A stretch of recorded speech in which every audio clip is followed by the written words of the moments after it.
Hello students, this is Praveen Purohit, Department of Physics, BV Bhumreddy College, Bidar.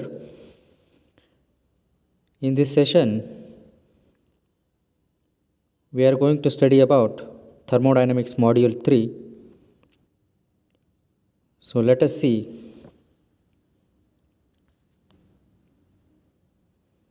First law of thermodynamics. In the previous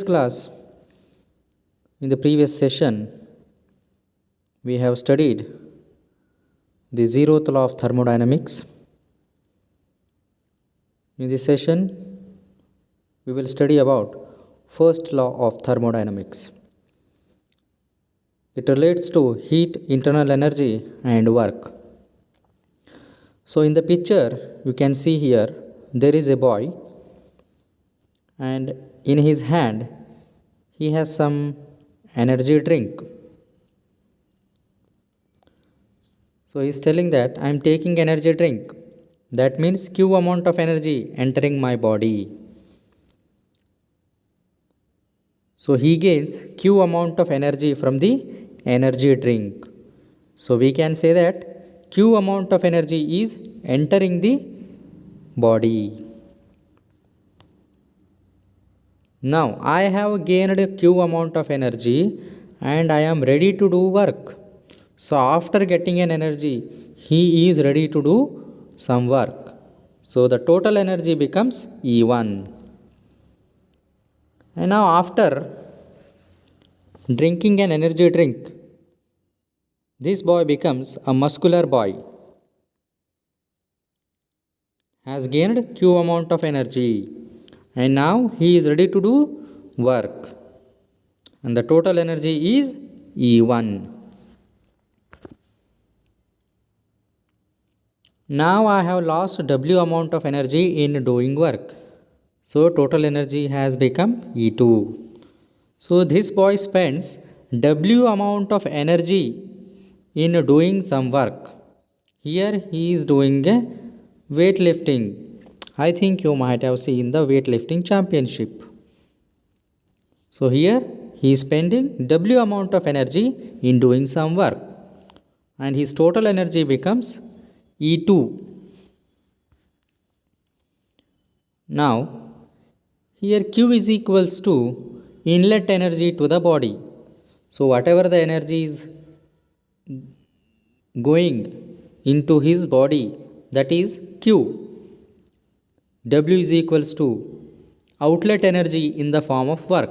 So, whatever the energy is converting as a work, that is the W. E1 total energy that boy is having during of initial state.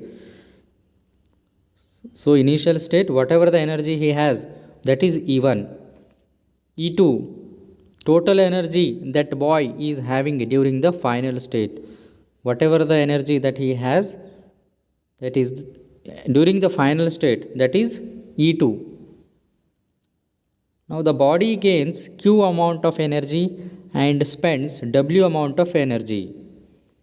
Gains Q amount of energy and spends W amount of energy. So now we can calculate the total change in the energy of the body.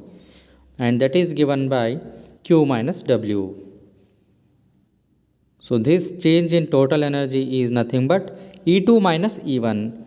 We know that E2 is the total energy during the final state. E1 is the total energy that boy is having during the initial state. So E2 minus E1, that is total energy final state minus total energy during the initial state, gives you is equals to Q minus W. That is the change in the total energy of the body.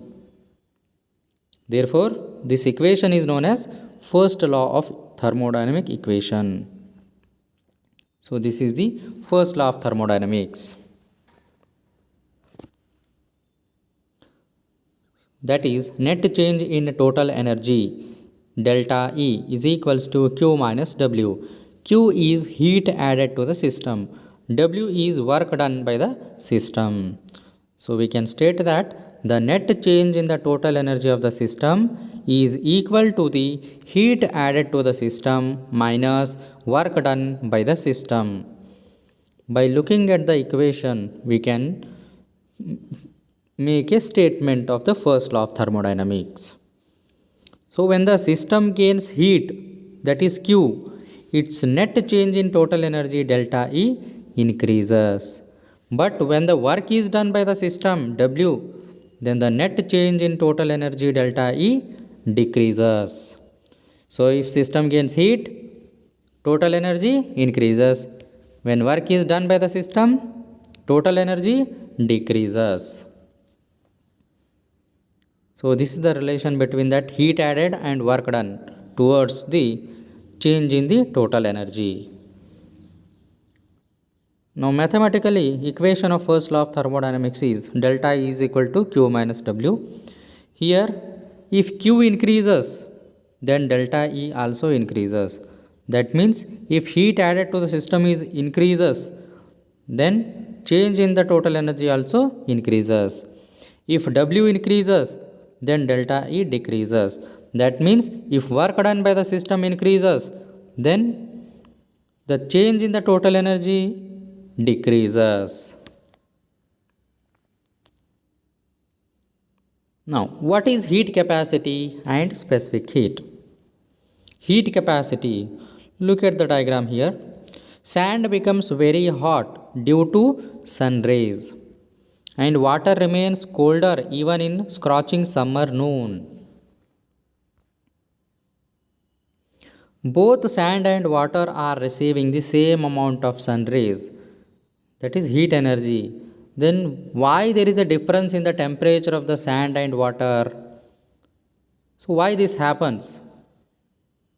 So, as shown in the figure, the sand gets heated more as compared to water. We can say that for heating the sand, only few amount of heat is required, but for heating the water, a lot of heat is required. So, in other words, we can say that sand is not having more capacity to absorb heat, while water keeps on absorbing the heat of the sun. So, let me give a funny example here. A short tempered person gets angry very soon, while a calm person who keep on tolerating everything will not become angry soon. Comparison of sand and water to the short tempered person and a calm person. Here, short tempered one is sand because he is getting heat very easily or very fastly.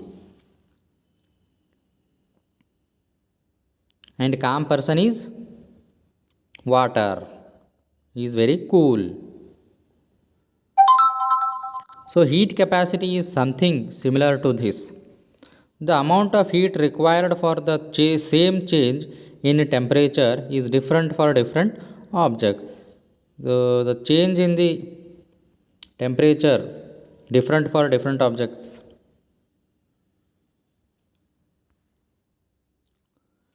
Now look at this example. Take 1 kg of sand and it is at 20 degrees Celsius.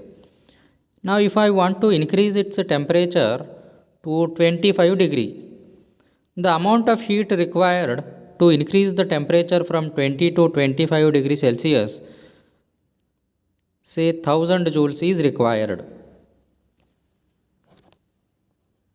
Now take the same amount of water in this bowl at 20 degrees Celsius and increase its temperature to 25 degrees Celsius using a burner. Now guess what will happen? Will it consume more heat energy or less heat energy? Yes, the water will consume more heat energy compared to the same quantity of sand. Although the quantity is same as the sand, but here it consuming more heat energy than the sand. So this happens because water has more capacity to absorb the heat. Now heat capacity, it is the ratio of heat supplied to the body to the change in its temperature delta T is called heat capacity of that body. That is Hc is equals to Q upon delta T. Or we can say that heat capacity is defined as the amount of heat absorbed in order to increase the temperature by 1 unit. So how to remember this one? Look at the formula here. Hc is equal to Q upon delta T. So in this formula, delta heat capacity, if delta T is 1, then Q is equals to Hc. That means heat absorbed or rejected is known as heat capacity. And the unit of heat capacity is joules per Kelvin. So from the above example of sand and water, it is clear that heat capacity of sand is less, while the heat capacity of water is more. That means heat capacity depends on the material of the body.